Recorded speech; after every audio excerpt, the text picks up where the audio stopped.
Episode 2 में वो लोग रिवर्स माउंटेन पहुंच जाते हैं। ग्रैंड लाइन में जाने का बस यही एक रास्ता था। रिवर्स माउंटेन पार करने के लिए उनको माउंटेन के बीच से ही जाना था। अगर उनका जहाज कहीं भी टकरा जाता तो वो लोग वहीं हमेशा के लिए फंस जाते। जहाज घुमाने के लिए ऊसोफ शिप के हैंडल को पूरी ताकत से घुमाने की कोशिश कर रहा था, पर समंदर का बहाव तेज था। वो अकेला हैंडल घुमा नहीं पा रहा था। तभी उसकी मदद के लिए जोरो और सांजी भी हैंडल घुमाने लगते हैं। नामी उन सबको वार्न करती है कि हैंडल टूट जाएगा। अगले ही पल जहाज का हैंडल टूट जाता है। अब उनका जहाज आउट ऑफ कंट्रोल हो चुका था और टकराने वाला था। तभी लूफी अपनी ताकत से अपने दोनों हाथों से जहाज को टकराने से बचा लेता है और रिवर्स माउंटेन के ऊपर उनका जहाज सही सलामत पहुंच जाता है। पर खतरा अभी टला नहीं था। जहाज तेज रफ्तार से नीचे जाने लगता है। उनका जहाज ग्रैंड लाइन में पहुंचने से पहले ही एक मुसीबत सामने आ जाती है। तेज रफ्तार से जा रहे जहाज के सामने एक ब्लू बेल होती है। वो अपना मुंह खोलकर रखे हुए होती है। तभी लूफी उसको रास्ते से हटाने के लिए जहाज के ऊपर से जाता है, पर देर हो चुकी थी और बेल उनके जहाज को निगल जाती है। जब लूफी को होश आता है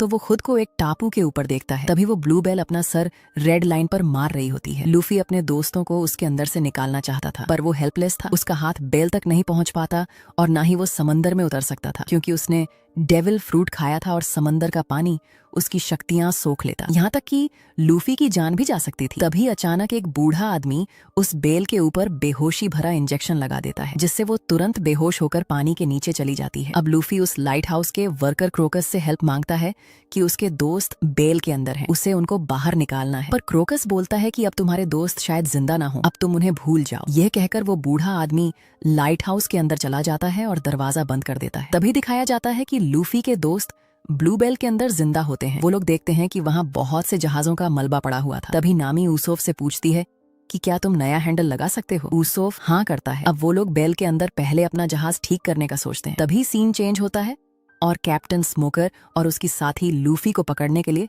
निकलने वाले होते हैं। तभी वहाँ पर नौसेना का एडमिरल ग्राफ आ जाता है। उसको उसके साथ कुछ खास बात करनी थी, इसलिए वो उसके पास आया था। एडमिरल अपने नए रंगरूटों गुब्बी और उसके दोस्त को शहर घूमने को बोलता है। छुट्टी का सुनकर गुब्बी का दोस्त खुश हो जाता है। ताशीगी उन लोगों को घुमाने ले जाती है।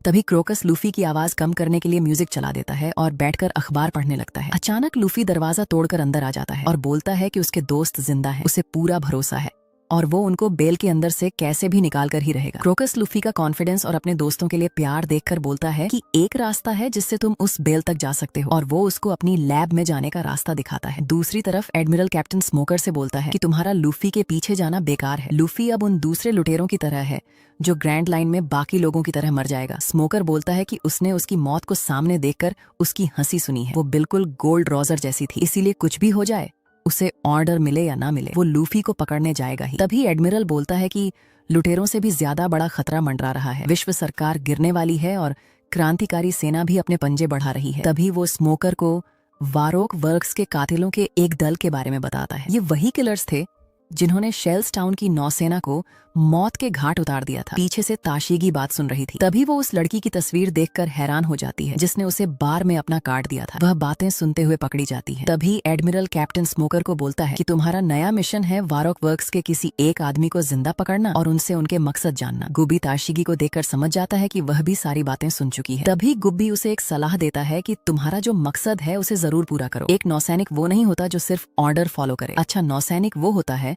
जो अपना मकसद याद रखते हुए सही फैसले ले। ऊसोफ और सांजी बेल के पेट में जहाज के लिए नया हैंडल खोज रहे होते हैं। तभी वो देखते हैं कि बेल के पेट का एसिड धीरे धीरे सारी चीजों को गला रहा है। जितनी जल्दी हो सके उनको वहां से बाहर निकलना होगा। तभी उनको एक लाश दिखाई देती है। उसके हाथ के नीचे ही हैंडल होता है। ऊसोफ जैसे ही उस लाश का हाथ हटाता है, लाश का दूसरा हाथ उसे पकड़ लेता है। ऊसोफ डर के मारे चिल्ला देता है। असल में वो एक लड़का होता है जो लाश की एक्टिंग कर रहा होता है। सांजी और उसके बीच फाइट होती है और ऊसोफ जहाज का हैंडल निकाल रहा होता है। तभी सांजी लड़के को पकड़ लेता है।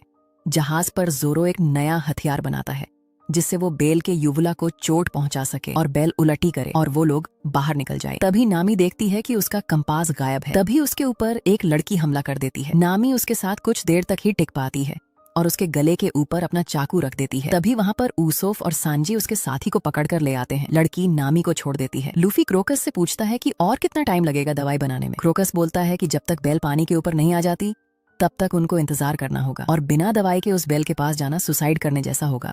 तभी लूफी क्रोकस से बेल के पहाड़ पर सर पटकने का कारण पूछता है। क्रोकस उसे एक कहानी सुनाता है। क्रोकस उसे बोलता है कि बहुत टाइम पहले लुटेरों का जहाज रिवर्स माउंटेन पार करके यहाँ आया हुआ था। उसका कप्तान कैलिको यॉर्की था। वे लोग अपने साथ बेल का बच्चा लेकर आए हुए थे। तभी कप्तान क्रोकस से बोलता है कि कैसे उन्हें वो बेल का बच्चा मिला और वो उसके साथियों के लिए जान से भी प्यारा बन गया। उसे गाने सुनना बहुत पसंद था। बेल के बच्चे ने उन्हें अपना सच्चा दोस्त मान लिया था और वो उनके पीछे पीछे रिवर्स माउंटेन पार करके यहाँ तक पहुंच गया था। क्रोकस बोलता है कि ये मासूम जान ग्रैंड लाइन के खतरनाक समंदर में एक दिन भी नहीं टिक पाएगी। तभी कप्तान फैसला करता है कि बेल को क्रोकस के पास छोड़ दिया जाए। जाते हुए बेल के दोस्त बोलते हैं कि वो एक दिन जरूर तुमसे मिलने यहाँ आएंगे और फिर वो लोग चले जाते हैं। तभी क्रोकस लूफी से बोलता है कि उस दिन के बाद से उसके दोस्त कभी वापस आए ही नहीं और बेल को लगता है कि उसके दोस्त उस रेड लाइन की दूसरी तरफ है, इसीलिए वो अपना सिर पटक पटक कर उस पहाड़ को तोड़ने की कोशिश कर रहा है जिसे तोड़ना नामुमकिन है और बेल अपनी जान दे रहा है। उसने उसे समझाने की कई बार कोशिश की पर वो नाकामयाब रहा। तभी लूफी के दोस्त उन चोरों से पूछताछ कर रहे होते हैं। तभी जोरो उन्हें पहचान जाता है कि वे लोग